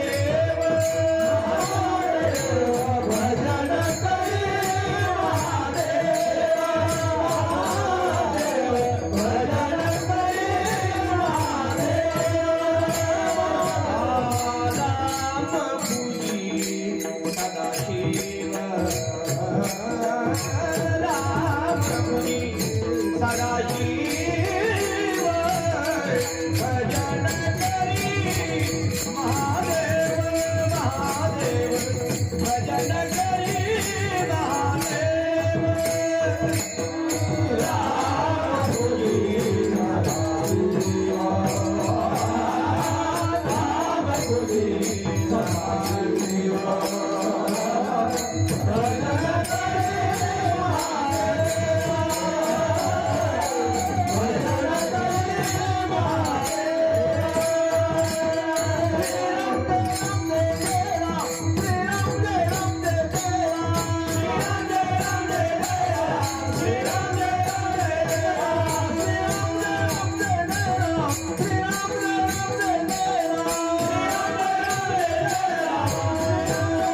रामचंद्रांचा उच्चार करतात. कधी केलं भगवान शंकराचं? भगवान शंकरांनी प्रभू रामचंद्रांचं भजन कधी केलं? गोड प्रसंग आहे ऐका. समुद्र मंथन करण्याचं ठरलं. एका बाजूला सगळे देव, एका बाजूला सगळे दानव. त्यांनी मंदार पर्वताची रवी करून, वासुकी सर्पाचा दोर करून समुद्राचं मंथन सुरू केलं. समुद्र मंथनामधून जे 14 रत्न बाहेर पडले, त्याच्यामध्ये सर्वप्रथम पडलं ते विष बाहेर पडलं. ते विष कोणी प्राशन करायचं, कोणी त्याचा अंगीकार करायचा? सगळ्यांनी सांगितलं हे भगवान शंकराशिवाय दुसरं कोणाचं काम नाही. भगवान शंकराची सगळ्यांनी आराधना केली. भगवान शंकर प्रसन्न झाले. भगवान शंकरांनी विचारलं काय काम आहे? त्यांनी सांगितलं काय नाही, समुद्रातून प्रसाद आलाय, प्रसाद घ्यायला तुम्हाला बोली दे. भगवान शंकरांनी हात पुढे केला, हातावर विष होतं. भगवान शंकरांनी पाहिलं काय विष आहे. समजा तुम्हाला प्रसाद म्हणून एखाद्याने हातावर उंदरा मारायचं औषध दिलं, घ्या प्रसाद, घ्या प्रसाद. काय हो? काय नाही, उंदरा मारायचं औषध. आपल्यासाठी ते विषयच आहे, घ्याल का तुम्ही? भगवान शंकराने पाहिलं, वा रे वा, प्रसाद म्हणून बोलवलं, मला काय देत आहे? विषय देत आहे. सगळ्यांनी हात जोडले, म्हणे महाराज हे तुमच्याशिवाय दुसरं कोण नाही घेऊ शकत. भगवान शंकरांनी सांगितलं काय काळजी करू नका. भगवान शंकरांनी अशी वंजळी केली, वंजळीनं विष पिलं. भगवान शंकरांनी विष पिताना भगवान शंकराचा कंठ काळा निळा झाला, म्हणून नीलकंठ नावे, म्हणून नीलकंठ नावे. ऐका, नुसतं भगवान शंकरांनी विष पिलं, भगवान शंकरांना त्रास झाला नाही असं नाही, भगवान शंकरांना त्रास झाला. त्यांचं हृदय, त्यांच्या पोटामध्ये हळहळ होऊ लागली, आग होऊ लागली. विचारू लागली याला त्याला, अरे बाबा ही आग व्हायला लागली पोटात, विष पेलो खरं, पण ही पोटात आग व्हायला लागली, कंठात आग व्हायला लागली. आता काय करावं लागेल? कोणीतरी सांगितलं देवा दुसरं काहीच करू नका, म्हणा म्हणा राम राम म्हणा, राम राम म्हणा. भगवान शंकरांनी राम राम म्हणल्याबरोबर राम राम उत्तम अक्षरे कंठी धरिली आपण शंकरे. भगवान शंकरांनी कंठामध्ये धारण केली. त्याचा परिणाम कैसी तारक उत्तम ती लोका, हलाहल शीतल केले शिवा देखा. भगवान शंकरांनी राम नावाचा उच्चार केल्याबरोबर, भजन केल्याबरोबर भगवान शंकराच्या कंठाचा दाग शांत झाला. हलाहल शीतल केली, शीतल केलं, नाम शांत केलं. भगवान शंकर प्रभू रामचंद्रांचं भजन करतात. त्याच्या खाली थोडस आलं तर ब्रह्मादिक देवता प्रभू रामचंद्रांचं भजन करतात. त्याच्या खाली आलं तर सगळे तीर्थ प्रभू रामचंद्रांचं भजन करतात. सगळे संत प्रभू रामचंद्रांचं भजन करतात. सगळे संत प्रभू रामचंद्रांचं भजन करतात. सगळे संतांचं झालं तर सगळे जनमानस सुद्धा रामचंद्रांचं भजन करतात. का हो? जनमानसं रामचंद्रांचं भजन करतात. नेमकं सर्वसामान्य लोकांना राम नामाचं भजन केलं तर नेमकं फायदा काय होतो? फायदा सांगा ना काहीतरी. फायद्याशिवाय आम्ही करत नाही भजन. कोणताही मनुष्य काय प्रयोजनम अनुद्दिश्य मंदोपि न प्रवर्तते. माणसाचा फायदा असल्याशिवाय मनुष्य प्रवृत्त होत नाही. महाराज रामाचं भजन सर्वसामान्य लोक करतात बरोबर आहे, पण सर्वसामान्य लोकांना जे भजन करतात ते भजन केल्यानंतर सर्वसामान्य लोकांना फायदा काय? तुकोबाराय म्हणतात, अरे सर्वसामान्य लोकांमध्ये 2 माणसं येतात रे. एक माणसं आहेत ज्यांना सगळं कळतं असे जाणते, आणि एक माणसं आहेत ज्यांना काहीच कळत नाही असे नेमते, असे जाणते आणि नेमते. हे दोघांचाही उद्धार राम नामाच्या उच्चार. राम म्हणतात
तुकोबाराय म्हणतात सर्वसामान्य लोकांना फायदा काय?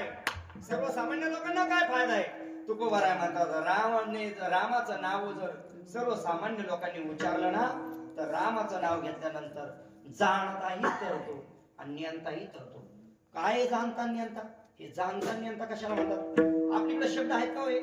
जाणता आणि नियंता. जाणता आणि नियंता. जाणता या शब्दाचा अर्थ आपल्या मराठी भाषेमध्ये सांगायचं झालं तर जाणता म्हणजे ज्याला सगळं कळतं तो कसा जाणता, आणि नियंता म्हणजे ज्याला काहीच कळत नाही तो नियंता. ते एखादं लहान लेकरू असतं त्याच्याकडून एखादी चूक झाली तर लोक म्हणतात जाऊ द्या हो, त्याला काय कळत अजून ते नियंताय. नियंताय म्हणजे त्याला काही कळत नाही म्हणजे तो नियंता. आणि जो जाणता म्हणजे काय हो? अहो काय तुम्हाला असं बोलायला शोभत का? तुम्ही चांगले जाणते सवरते माणसं आहेत ना. म्हणजे काय? म्हणजे जाणते ज्याला कळतंय असा. पण तुकोबारायांना जरा विचारलं पाहिजे. तुकोबारायांना म्हणा महाराज नेमकं जाणता कोणाला म्हणायचं? कोणाला म्हणायचं? तुकोबारायांच्या दृष्टीनं जाणता वेगळा आहे, तुकोबारायांच्या दृष्टीनं नियंता वेगळा आहे. तुकोबाराय एकाच चरणामध्ये जाणतेची व्याख्या सांगतात आणि नियंतेची व्याख्या सांगतात. तुकोबाराय म्हणतात हरी जाणता तयासी बोली जे जाणे सार लक्षण, नेणता तयासी बोलती वाद करी भूषण. तुकोबारायांनी एका चरणात दोघांच्या व्याख्या सांगितल्या. जाणता कोणाला म्हणतात? जाणे सार लक्षण. ज्याला सार लक्षण, सार या शब्दाचा अर्थ खरं सत्य, ज्या सत्यत्वाचं लक्षण कळतं, खरं लक्षण कळतं, ज्याला चांगलं चांगलं काय हे कळतं त्याला जाणता. आपल्या भाषेमध्ये विवेकी मनुष्य ज्याला चांगलं काय वाईट काय कळतं त्याला जाणता म्हणा. म्हणजे ज्याला काय खावं काय खाऊ नये हे कळतं त्याला जाणतं म्हणा. ज्याला काय प्यावं काय पिऊ नये हे कळतं त्याला जाणतं म्हणा. ज्याला कसं बोलावं कसं बोलू नये हे कळतं त्याला जाणतं म्हणा. ज्याला कुठं बोलावं कुठं बोलू नये हे कळतं त्याला जाणतं म्हणा. ज्याला कोणासमोर बोलावं कोणासमोर बोलू नये हे कळतं त्याला जाणतं म्हणा. ज्याला कुठं कसं वागावं कुठं कसं वागू नये हे कळतं त्याला जाणतं म्हणा. आणि नेत कोणाला म्हणायचं? तुकोबाराय सांगतात वाद करी भूषण, नेणता तयासी बोली जे वाद करी भूषण. बरेच माणसं अशी असतात. तुकोबाराय म्हणतात जे लहान आहे ते नेमता नाही, जो लहान आहे तो नेमता नाही. तुकोबाराय म्हणतात जो वाद करतो, वाद करतो म्हणजे काय? काहीही निघलं का भांडणावर येतो. कोणताही विषय निघला पहा काही माणसं अशी असतात त्यांना सरळ जरी बोललं ना तरी ते भांडणावर येतात. सरळ जरी बोललं तरी भांडणावर. ते असतात ना गावाकडे काही काही महिला, त्या गावात काही 4-2 महिला फेमसच असतात. सगळं गावाचा विचार कोणी म्हणलं का गाव कोणाचा आवाज आहे? त्या खालच्या आहेत त्या शांताबाईचा आवाज आहे असं का? जाऊ द्या भांडकुदळची तिच्या कोण तोंडाला लागला असं बरं, कोण नादी लागला असं तिच्या काही काही असं असतं. ती माता भगिनीच्या असतं बघा ते दृष्टांत सांगता येईल. एक माई भांडणं करायची सवय, खूपच सवय, तिला भांडणं केल्याशिवाय करमतच नव्हतं. एक दिवस झाला त्या दिवशी तिच्यासोबत कोणासोबत भांडणच झाले नाही. तिला विचार केला आज जर भांडण कोणासोबत झालेच नाही सारे झोपायची नाही, सारे झोपायची नाही, कोणासोबत तरी भांडलं पाहिजे. संध्याकाळचा टाइम झाला. संध्याकाळच्या टायमाला ती शेजारणीकडे गेली आणि शेजारणीला म्हणू लागली गंगूबाई, ओ गंगूबाई. गंगूबाई बाहेर आली. काय हो शांताबाई काय काम काढलं? काय नाही हो, एक काम करा ना, मला आमची काडीश पिटी सापडा ना, चूल पेटवायची. तुम्ही म्हणा चूल का? गॅस टाक्या बंद झाल्या होत्या. मला चूल पेटवायची, काडीश पिटी सापडा ना, मला थोडासा विस्तव द्या. तुमच्या चुलीत विस्तव असेल थोडासा विस्तव द्या. त्या गंगूबाईने सांगितलं अहो शांताबाई विस्तव देते मी, पण मग विस्तव कशात नेता? हा विस्तव कशात नेता? ते शांताबाईने सांगितलं अगं गंगू मी विस्तव नाही आला पण काही आण नाही मला राहिलंच नाही. एक काम कर, टाक माझ्या पात्रात, टाक माझ्या पात्रात. गंगूबाईने सांगितलं अहो शांताबाई विस्तव पात्रात टाकल्यावर पदर जण ना महापदर जण म्हणती. कस कायच म्हणली तू महापदर जण? लागली भांडण. एक भाभीना भांडणाचं करमत नाही. याला म्हणायचं नेणता तयासी बोलती वाद करी भूषण. नुसतं वाद करतात, नुसते वाद करतात याच्यात नवल नाही, त्यांना ते वाद करण्यामध्ये भूषण वाटतं. हा कस काय भांडणे केले असा गप केला ना, शब्द बोलला नाही एवढं आपल्याकडं शब्द बोलला नाही देव असं याचं भूषण असतं. भूषण असताना हे नेणता तयासी बोलती तुकोबाराय म्हणतात हे नेते माणसं. नेणता तयासी बोली जे वाद करी भूषण असे दोनही प्रकारातले माणसं. जो जाणता ये जो नेमताही आहे. हे झालं तुकोबरांच्या दृष्टीनं. जर थोडस अभंगाच्या दृष्टीनं चिंतन करायचं झालं तर जो जाणता, जो भगवान परमात्म्याचं स्वरूप जाणतो, जो खरा परमार्थ जाणतो, असाही जाणता माणूस तोही राम नामाचं नाव घेतलं का तरी राम म्हणता, तरी जाणता. आणि ज्याला परमार्थ म्हणजे काय माहित नाही, ज्याला अध्यात्म म्हणजे काय माहित नाही, जो भोळा भाबडा आहे, नेमता मनुष्य आहे, पण फक्त भगवान परमात्म्याच्या नामाचा उच्चार करतो, तुकोबाराय म्हणतात काळजी करू नका. तो सुद्धा तरी राम म्हणता, तरी नेनता. राम म्हणता जाणता, तरी राम म्हणता नेणता, तरी नुसता जाणता नेणता नाही. हो का याती भलता कुलही. तो जाणता मनुष्य कोणत्याही यातीचा असला. मी सुरुवातीलाच बोलून गेलोय, प्रभू रामचंद्रांचं नाव घेण्याकरता कोणत्या यातीचा, कोणत्या कुळाचा याचा विचार केला जात नाही. याती कुल नाही तयासी प्रमाण अनन्य अनन्य तुका म्हणे. तिथं याती कुल पाहिली जात नाही. तुका म्हणे याती होका तयाची बलती. भगवान परमात्म्याचा नामाचा उच्चार करायचा असेल, राम नामाचा उच्चार करायचा असेल, कोणत्याही यातीला सहज शक्य आहे, सहज करता येतं. शास्त्रामध्ये सगळेच साधनं सगळ्याला करता येत नाहीत. शास्त्रामधली सगळेच साधनं. बरेच लोक म्हणतात आम्हाला वेद वाचण्याचा अधिकार नाही. आपल्याला तो अधिकार नाही म्हणजे आपण तो अधिकार प्राप्त करून घेतला नाही. आपण तो जर मौजी बंधन व्यवस्थित केलं तर आपल्यालाही तो वेद वाचण्याचा अधिकार प्राप्त होतो. आपल्याला एकादशी सोमवार कळत नाही तर वेदाकडे कुठं चालले, अजून गाथा वाचणं व्हाय ना आपल्या जेणी. लोक म्हणतात आम्हाला वेद वाचण्याचा अधिकार नाही. वेदाचं काय वागे कळते का तुला? काय कळतं वेदातलं? बरेच लोक ते मनुस्मृतीला नाव ठेवतात. मनुस्मृतीला नाव ठेवतात. किती जणांनी मनुस्मृती वाचली? काय काय कळतं त्याच्यात आपल्याला? आपल्याला तुकाराम महाराजांच्या गाथा वाचणं व्हाय ना कधी. ज्ञानोबाची मराठीतली ज्ञानेश्वरी निम्म्याच्या वर लोकांना माहित नाही. ज्ञानेश्वरी मराठीत का संस्कृत मध्ये. लोकांना म्हणलं ज्ञानेश्वरी पारायण बसा, नाही आपल्याला संस्कृत जमत नाही, असा उलटा टाकून हल्ला पाहिजे. ज्ञानेश्वरीने 700 वर्षापूर्वी संस्कृतातलं ज्ञान मराठीत आणलं ज्ञानेश्वरी करून, आणि म्हणतो संस्कृत जमत नाही. ज्ञानेश्वरी गाथा आपल्याला माहित नाही. लोक म्हणतात आम्हाला वेद वाचण्याचा कुठं अधिकार दिला मग लोकांनी, आम्हाला धर्माने कुठं अधिकार दिला उपनिषद वाचण्याचा, पुराण वाचण्याचा. हे वाच आधी, हे वाच, हे वाच, मग पुढचे पायरी ऐका. हे ते करण्याकरता सगळ्यांना अधिकार नाही. बरेच वेगवेगळे मंत्र असतात शास्त्रामध्ये. गायत्री मंत्र आहे, तो गायत्री मंत्र सगळ्यांना उच्चारता येत नाही. ओम नमः शिवाय हा जरी मंत्र आहे ना सगळ्यांना उच्चारण्याकरता येत असला तरी सुद्धा मोठमोठ्या महात्म्याच्या मुखातून ऐकलाय तो एकदा तरी गुरुच्या मुखातून श्रवण करावा लागतो तर त्याचा उच्चार करण्याकरता ओम नमः शिवाय मंत्राचा आहे. पण आपलं राम नाव मात्र कोणालाही उघडा मंत्र जाणा, रामकृष्ण म्हणा, कोणालाही सगळ्यांना सकळासी येथे आहे अधिकार. कलियुगी उदार हरिनामे. प्रभू रामचंद्रांचा उच्चार करण्याकरता, भगवान परमात्म्याचं नाम घेण्याकरता सगळ्यांना अधिकार आहे. म्हणून धोका याती भलता. त्याची कोणत्याही प्रकारची याती असली तरी चालतो. नुसता यातीचाच नाही, अहो तो कोणत्याही कुळातला असला ना, म्हणजे अगदी कुलश्रेष्ठ घराण्यामध्ये जन्माला असला तरी चालतो.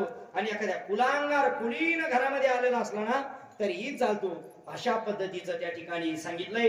हो का याती भलता एकदा की भगवान परमात्म्याचं नामस्मरण केलं, भगवान परमात्म्याचं नामस्मरण करण्याकरता राम म्हणता नलगे अनेक सायास केले महादोष देजती. तुकोबाराय म्हणतात भगवान परमात्म्याचं नाम उच्चारण करताना काही सायास लागत नाही, सायास लागत नाही. असंही एका पद्धतीने चिंतन करता येतं. नामाचा उच्चार करताना सायास लागत नाहीत काही, किंवा नामाचा उच्चार केल्यानंतर कोणत्या गोष्टीचे सायास पडत नाही. कोणत्या गोष्टीचे न लगती सायास. फक्त त्याच्या आधी काय करावं लागतं? नाम संकीर्तन साधन बाई सोपे. भगवान परमात्म्याचा नामाचा उच्चार केला की मग मात्र राम म्हणत्या तया न लगती सायास केली महादोष ती जती. कितीतरी जप महादोष असले, एखादा महादोषी जरी असला तरी त्या महादोषीची महादोष सहज जाऊन जातात. तयाच्या चिंतने तदतील दोषी. भगवान परमात्म्याचा नामाचा उच्चार केला की सगळे महादोष जळून जातात. केले महादोष ते जळती. तुकोबाराय म्हणतात रामाचा नामाचा उच्चार केला, राम म्हणे तया नाही जवळी भूत काहीचा यमदूत म्हणता राम. ज्याने रामाचा उच्चार केला त्याच्या जवळ भूतबाधा होत नाही, भूतबाधा होत नाही. कारण प्रभू रामचंद्रांचा उच्चार केला की प्रभू रामचंद्र स्वतः त्याचं रक्षण करतात. आणि मग एकदा देवाने रक्षण केलं की न चुके वाट न पडी थंडी नवे कधी यमबाधा.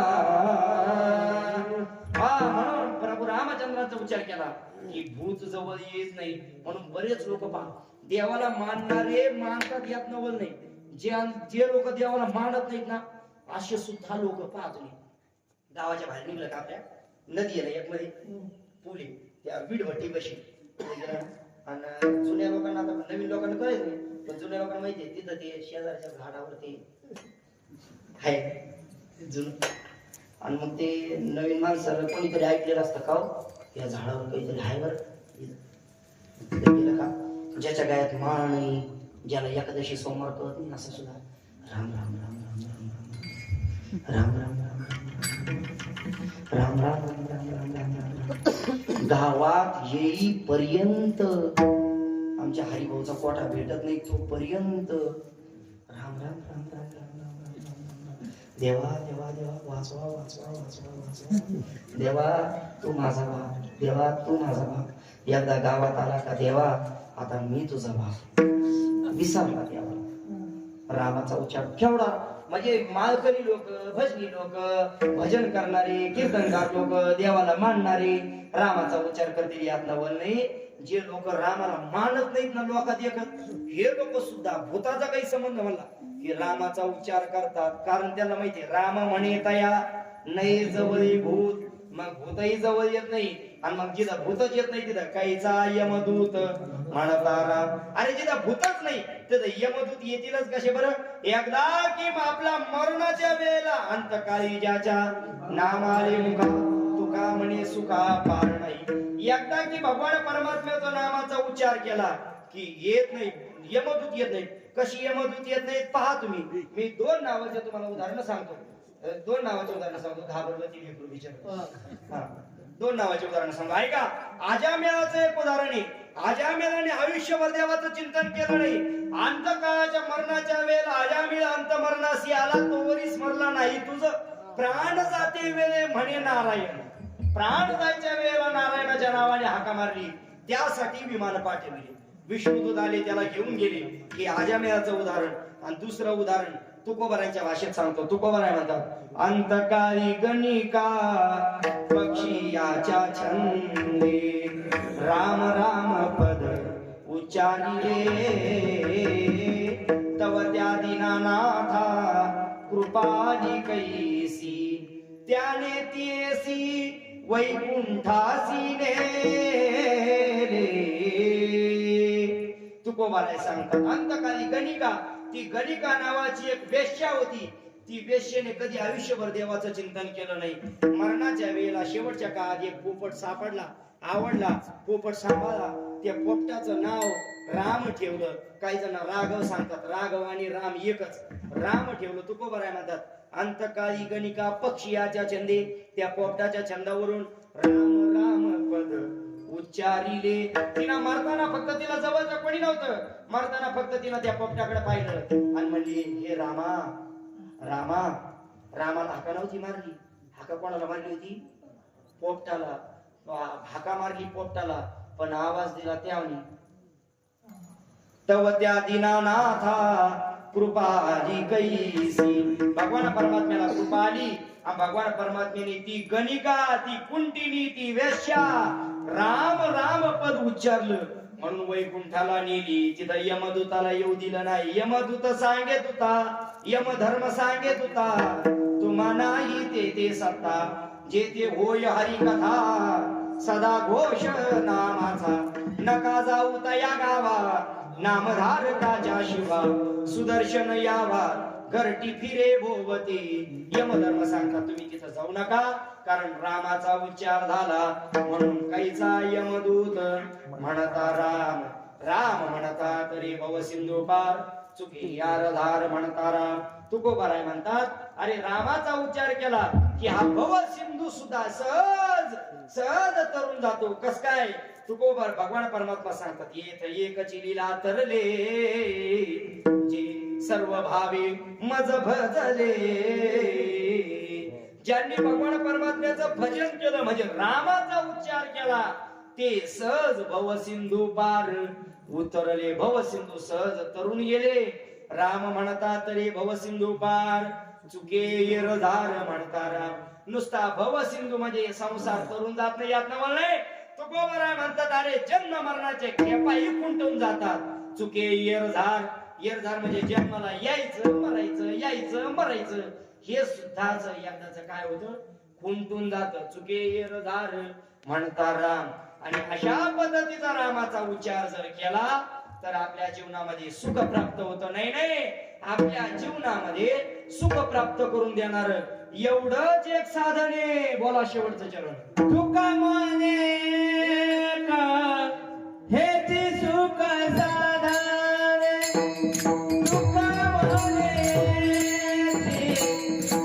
सुख साधन, तुका म्हणे सुखाचे साधन, तुका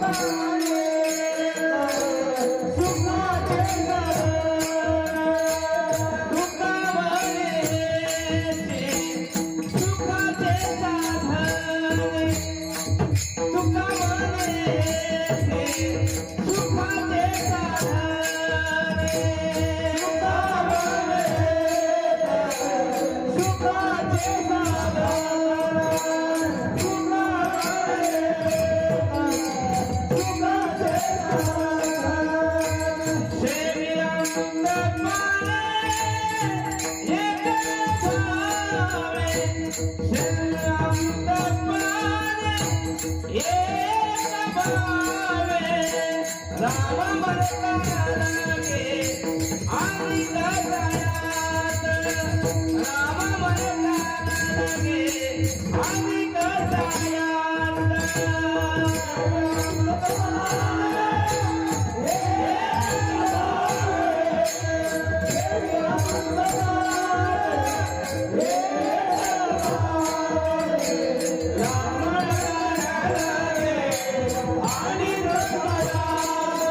सुखमय बनवायचं असेल तर हेच एकमेव सुखाचं साधन आहे. रामाचा उच्चार प्रभू रामचंद्रांचा उच्चार केला.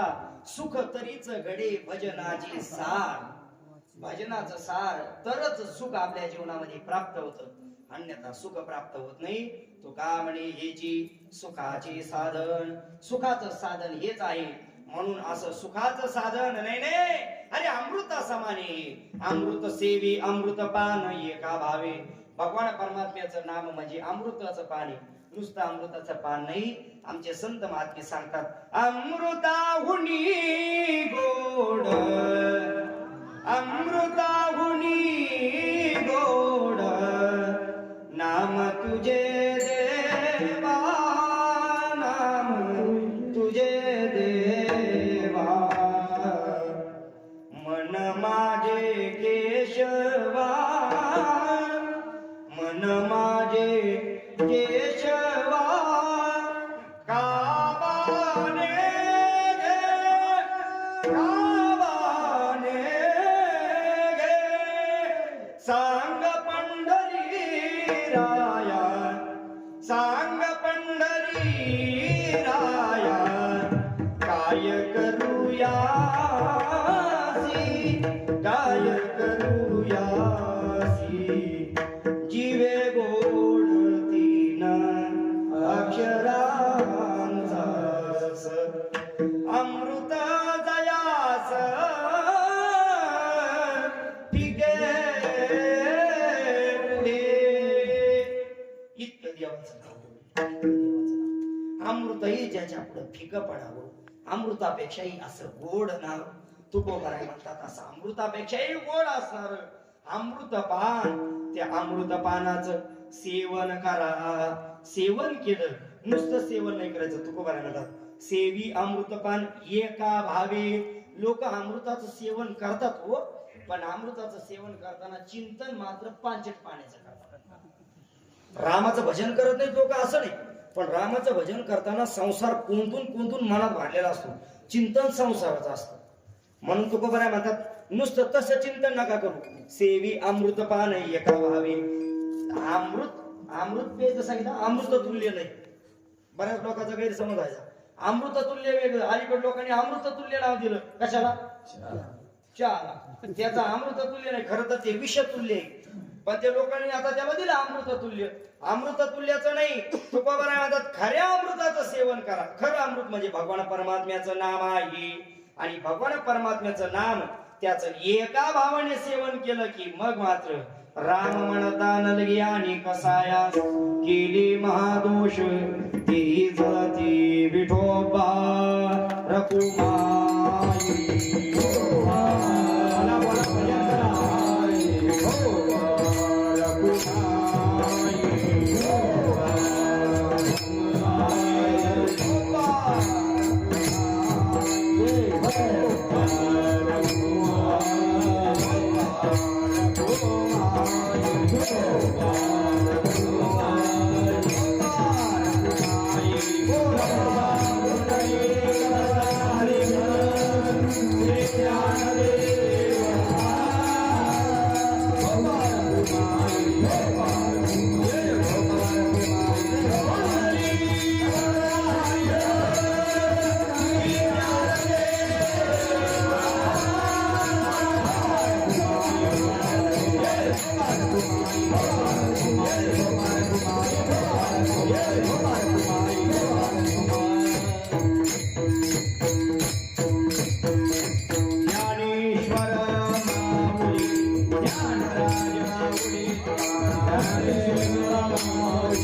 याती भलता कुलही.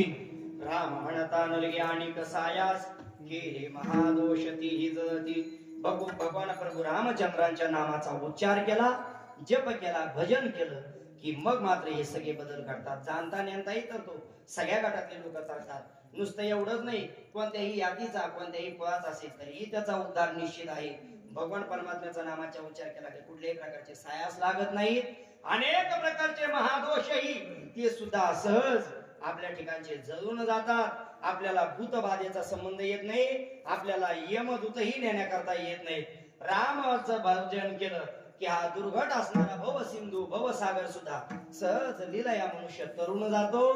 एवढंच नाही तर आपल्या जन्म मरणाच्या खेपा जन्म मरण रूप संसार सुद्धा मनुष्य तरुण जातो. अर्थात जन्म मरणाच्या खेपा खुंटतात. म्हणून तुकोबाराय सांगतात असं भगवान परमात्म्याचं गोड नाव तेच आपल्या जीवनाच्या सुखाचं साधन आहे. म्हणून आपण त्याचा उच्चार केला पाहिजे. प्रभू रामचंद्राच्या नामाचा उच्चार केला तर आपलं जीवन निश्चितच सुखमय अशा पद्धतीचं बनेल.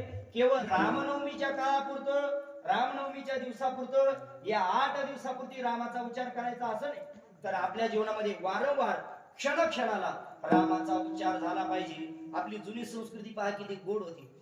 जुने लोक अजूनही समोर पाहुणे राव एकमेकाला भेटले तर पहिला आपलं काय असतंय, एकमेकाला राम राम अशी म्हणायची पद्धत असते. राम राम, ओ राम राम, लगेच इकडून ओ राम राम राम राम राम राम. अरे इकडं आता राम राम म्हणलं ना लोकांना गावंड वाटतं. मग नमस्कार आहे, नमस्कार कुठून आणला नमस्कार, नमस्कार नाही, राम राम महत्वाचा. अजूनही काही म्हणले वारकरी मंडळी भेटले तर रामकृष्णारी रामकृष्णारी जय हरी. हे देवाच्या नामाचा उच्चार केला पाहिजे, रामाचा उच्चार केला पाहिजे, विठ्ठलाच्या नावाचा उच्चार केला पाहिजे. रामकृष्णारी कोणत्याही नावाचा उच्चार केला तो आपल्या जीवनामध्ये सार्थकी आहे, तोच आपल्या जीवनाचं सुखाचं साधन बनेल. म्हणून आपण आपल्या जीवनामध्ये जास्तीत जास्त प्रभू रामचंद्रांच्या नामाचा उच्चार केला पाहिजे. तर या सप्ताहाचं, या अशा कीर्तन सेवेचं, या अशा उत्सवाचं फलित झालं असं म्हणून आपल्याला म्हणता येईल. मी सुरुवातीला सांगितलं की आपल्या या धानुरा गावामध्ये अनेक भगवत भक्तांच्या आशीर्वादाने चालू असलेला हा अखंड हरिनाम सप्ताह गेल्या 17-18 वर्षापासून पत्रिकेत 17-18 टाकले, पण त्याही पूर्वीचा सप्ताह आहे अशा मंडळीने सांगितलं. अर्थात या अनेक वर्षापासून आपला चालत आलेला हा अखंड हरिनाम सप्ताह अत्यंत गोड नियोजनामध्ये आणि आदरणीय अण्णांच्या त्या ठिकाणी मार्गदर्शनाखाली आणि आपल्या सर्वच गावकरी मंडळींच्या सहभागाने विशेष लक्षाने प्रयत्नाने चालू आहे. सेवेकरता उपस्थित म्हणून सर्व गावातील जुने भजनी मंडळी तर आहेतच, परंतु परिसरातील मंडळी, काही आमची गुरुबंधू मंडळी हेही सर्व मोठ्या प्रेमाने या ठिकाणी कीर्तन सेवेकरता उपस्थित आहेत.